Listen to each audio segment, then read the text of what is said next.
Be recording.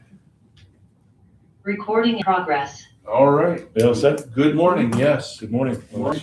We will call the Building and Grounds Committee, ad hoc committee meeting for February 2nd, Groundhog Day, to order. It's got a very short agenda, one item, frankly, to discuss, so nobody minds. I think we'll just kind of dispense with the Pledge of Allegiance and kind of move forward.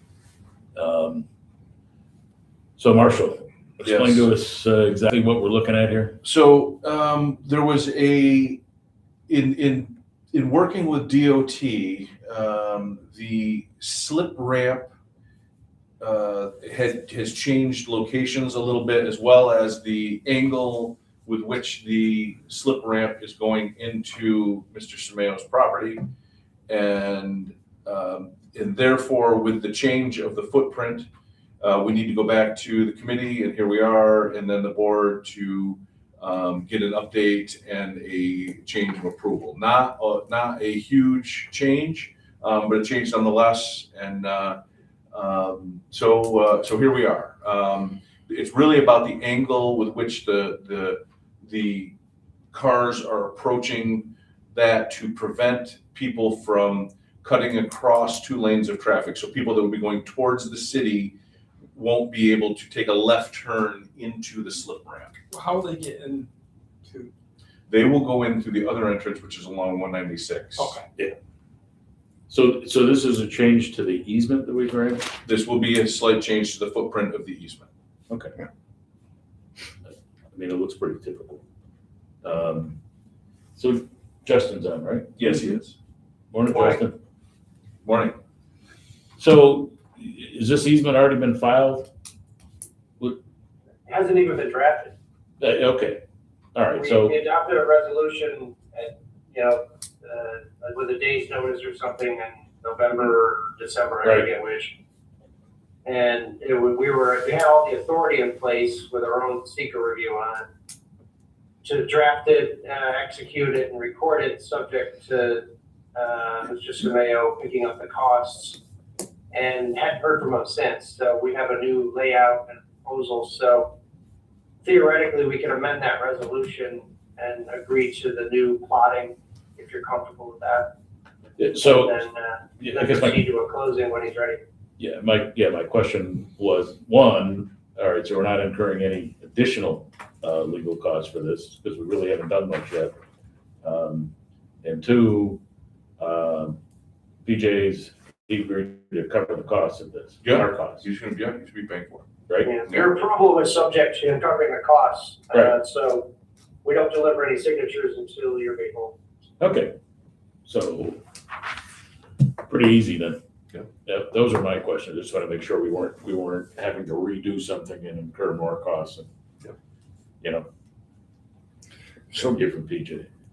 this doesn't show the entire parcel, it just shows this. I still have the question of what his plans are on the easement that we paid him for the sign. Yep. I mean, Nothing goes on there. He knows that. It's going to be green grass. okay. I mean, if he wants to use it, he can pay us You back. can certainly buy it back from us. Absolutely. Okay. Anybody else have any questions? So we're all good with this then, Yeah. moving forward. Okay. For Thursday. So can we have a motion to move this to the board? So moved. Second, All in favor? all right, Marshall, anything else to bring up, discuss? Maybe quickly, just to let you know, there is one thing going on where National Grid is requesting an easement for a parcel. They would like to buy this from us. I told them that, and this is all has happened here last week, and that they were going to be looking at March potentially for any even. I'm not saying that necessarily. It's a small easement, and again, they want to pay for it. They did make an offer on a significant amount of money. My only concern here with this one is that it's whatever they pay for it has to cover legal. That's my only concern. The number that they threw out at $1,300, I think, Justin, if you remember, 1350. somewhere around there. So you know, I explained that to him, and they said that's fine. You know, but you know, I would like to sell something, you know, for, you know, maybe a little bit of profit, but I don't know about this one. Where's this? We'll talk. The easement is down by it's in a back lot there down by the river. Yep. And it's an easement for what they call a temporary road access. Yeah. So we're not exactly sure what all that means. From a technical standpoint, and some of the questions I sent back to Marshall, in addition to the proposed payment of $1,300, was restoration, indemnification, insurance. Their easement didn't have any of that. Yeah. And on a regular attached to a project, is this transfer state or a interconnect or what is it? Why are they doing the road? There may be some sort of secret review or site plan that we're not aware of that we should be. When we approve the transfer of an easement, if it's attached to a, you probably have a sense of what it is. Yeah, I believe it is attached to the, I believe it's attached to the upgrades that are going on at the station, as well as at the substation, as well as, you know, to alleviate, to make more possible some of these solar projects. So. Okay. We shall. More to come on this. More to come, absolutely. But I just want to throw that out there that we have another easement And coming. the committee will consider that sometime this month, in February. Yes. When we get more information. Yep. And then the board will ultimately consider what the recommendation is at the March meeting. Okay. Anybody else have The other anything? thing that I have that kind of came up last week, the WIC LDC delivered an application the last week of December for their proposed pilot extension. I don't know if it's this committee's purview to discuss that and advance that to the board. I swapped some notes with Marshall on that late Friday as well, with the possibility of adding that to the IDA full board meeting on Thursday. I defer to you guys if it's something in your wheelhouse, or if we should just save that for Thursday's discussion with the full board. So we certainly, I don't mind talking about it. The one issue there, so Justin and I were kind of back and forth on, you know, if a pilot is needed. The only thing that concerns me, so as it stands right now, it's like a $6,000 difference. And you know, with the fees involved, all this other stuff, it's a pretty insignificant amount of money to go through the work of the pilot and to track from the regulatory standpoint and all this other stuff. However, the one thing that concerns me there, that pilot is set up on a occupancy piece, and while it's full now, and there is a, you know, in this kind of case, it doesn't really matter necessarily about the pilot, but if there's a significant loss of tenants or something like that, it could become a more significant savings to go with the pilot.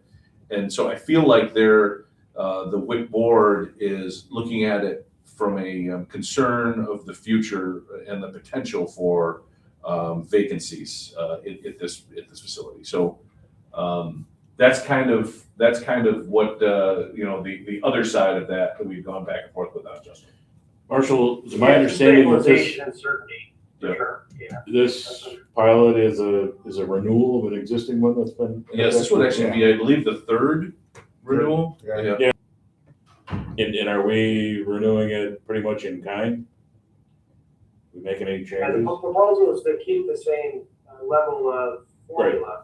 Right. Which breaks down the kinds of space and the utilization, and then measures the amount of square feet occupied, and then there's a number. Right. Now, based on the tax rolls for the city of Watertown, the whole building's got an assessed value of almost $1.4 million, 1.37 as equalized. And with a $28 or $29 mill rate, full taxes are somewhere around $39,000. Last year, based on their formula, they paid around $32,000. So the net savings is around $7,000 a year, which is like a 19 or an 18% discount to full taxes. So it's not a huge discount, but it is a stabilization tool that, as Marshall points out, it protects them from vacancy or any kind of occupancy issues if there's a dip. I would say that at the same time, if they have a vacancy issue, they could go to the assessor and they would by law have to lower it based upon their rentals. But all that being said, as I was kind of ramping up and their counsel reminded me that the application was submitted in December, I was starting to prepare some materials for this Thursday, an initial resolution, which is the typical starting point that you're accustomed to and aware of, which allows a public hearing. We can have that in March and then close before the March 31 expiration of the current lease. It started scratching up the math that I just explained to you. I was like, well, if we do a 10-year extension and the savings is $6,000 or $7,000 a year, that's maybe $70,000 to $80,000 tops in savings. We don't even need a public hearing. So that allows us a little bit of time. We can compress this all into one approval with no need for a hearing, but it does allow us a little bit of time instead of the next 2.5 days to completely wrap our head around it.